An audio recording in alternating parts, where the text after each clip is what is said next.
and welcome to the show where we share the stories of the many who intersect with our healthcare system but are rarely heard from. My name is Kevin Poe, founder and editor of Kevin MD. Rate and review the show at kevinmd.com/rate. Subscribe at kevinmd.com/follow. Today we welcome back on the show Dennis Hursh. He is a physician contract lawyer, and his most recent Kevin MD article is titled "The Great Resignation is a Great Opportunity to Renegotiate Physician Employment Agreements." Dennis, welcome back to the show. Thank you. Thank you. It's good to be here. So let's jump straight into that article. And for people who didn't listen to our first episode together, I certainly recommend reviewing that.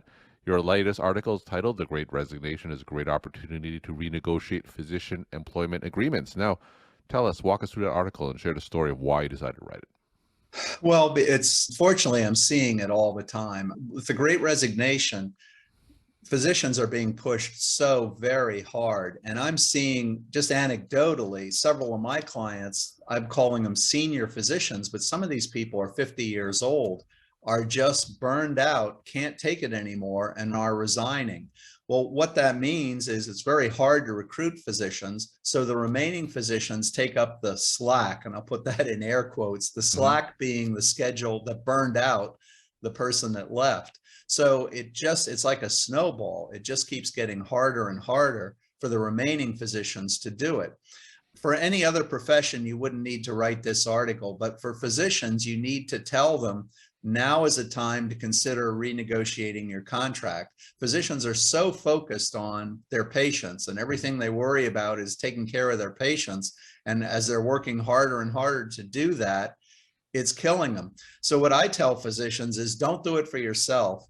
Do it for your patients. A burned out physician is not going to give the same quality of care that somebody that, the person that went into medicine to help people, that person tends to be gone now and running on the assembly line. So I really think you owe it to your patients to get a decent life for yourself. And as I said, your position couldn't be stronger now. It's very hard to recruit physicians, and physicians are working so hard.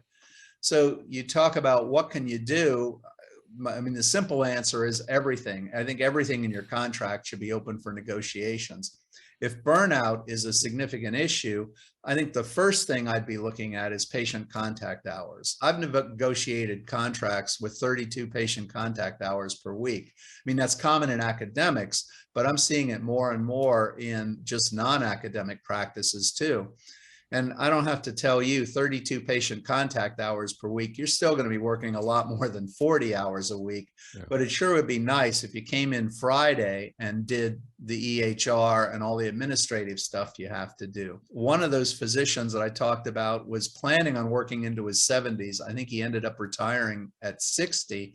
And he was telling me he was working more than 40 patient contact hours per week. Then he would work on the EHR until it was time to go home. He'd grab a quick dinner, work on the EHR until 11 or 12 at night, and then wake up the next morning and do it again. And that was the reason he just said, that's it, I'm out of here. So patient contact hour limitations would have been great for him, just so you have time. I think the second thing I'd want to focus on is call. And you say, well, there's only 4 physicians here, I've got to do 1-4. But there is a concept called locum tenens. And if you really insist on reasonable call limitations, the employer may have to pay money to bring in a locum tenens and do call. And again, it'll be a qualified physician. Your patients will get good care, but most importantly, your patients are going to get a physician who's appropriately rested and can really focus on, what they need. So I think those two are the first things I would focus on.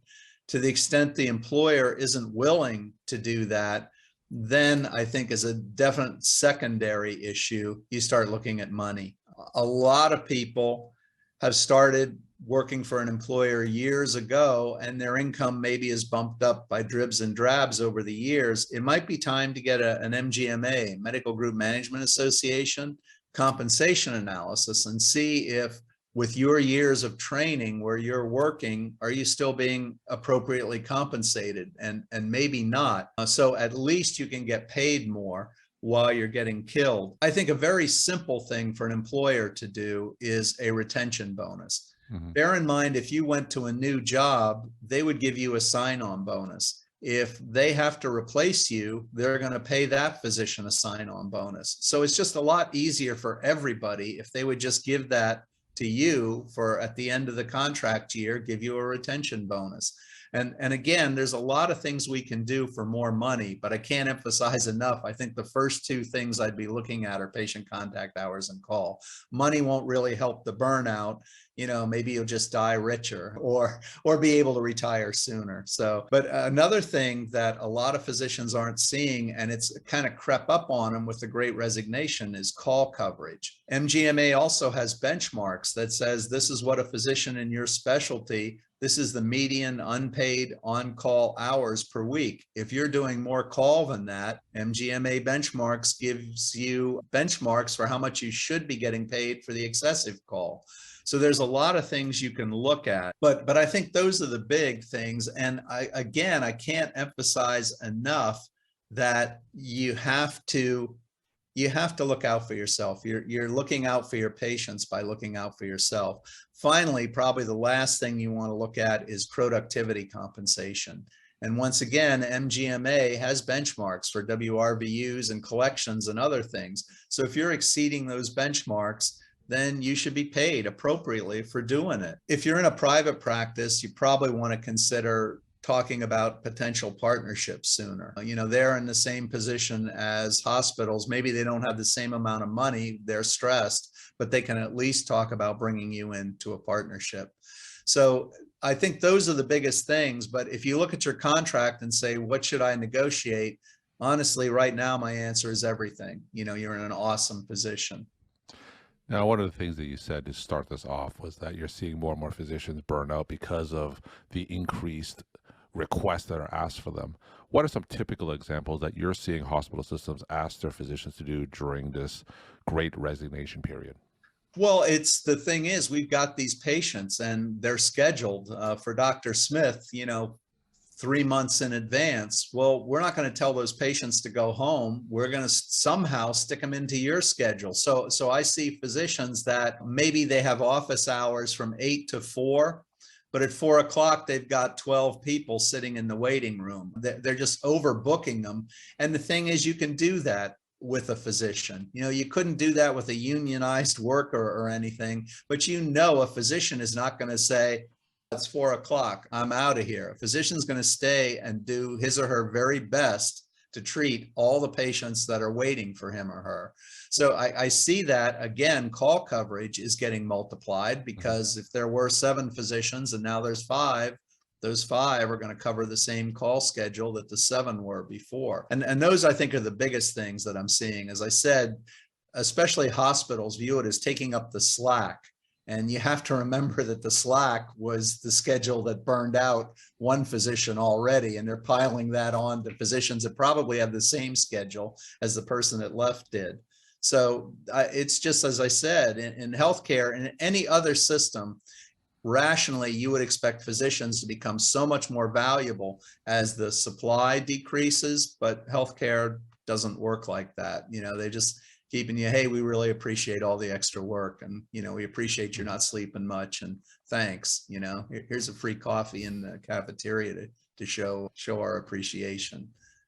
So let's say I'm a physician who's listening to this podcast, listening to you, and what you're saying is really resonating. So physicians, like you said, they often don't push back, right? They often just take the extra work. Now, what are the immediate next steps they should do if they do want to do some of the things that you suggest and start renegotiating their contract? It depends. A lot of it depends on if you have a restrictive covenant, if you've got kids in school. If you're really kind of stuck with staying here or moving out of town, I would take a more gentle approach and saying, look, I'm really burned out. I just don't think I can do this anymore. We need to make some changes. Can you help me? Rather than a real, in your face kind of request. And I think you just have to say, look, let me tell you my call schedule. I'm not sure you're aware of my call schedule. I'm not sure if you're aware of the amount of patients I'm seeing. I'm not sure you're aware that I'm working, 70 hours a week, 45 maybe patient contact hours, and then spending on the EHR. So I would treat it as if you're educating them, and of course the CEO knows very well. It's like, yeah, that's why I'm getting this big bonus, we're getting real value out of you, and that's going to decrease my bonus. But I would do it as almost like not a pathetic cry for help, but I need you to know I can't keep this up. We need to do something. I think that's the first step. Now, I've had some people that are just at the point that say, look, I've got enough money. The nuclear approach would be to say, here's my termination without cause notice. I'm willing to stay, but we need to make changes. And again, if you're that burned out and ready to move out, that's certainly a powerful negotiating tool. But I usually recommend doing it collaboratively at first. Just maybe you don't realize how burned out I am, and can you help me? We need to address some issues. And then get it. Once it's on the table, I think everything's on the table. Once we've agreed to renegotiate, everything's on the table. Now, is this something a physician himself or herself can do?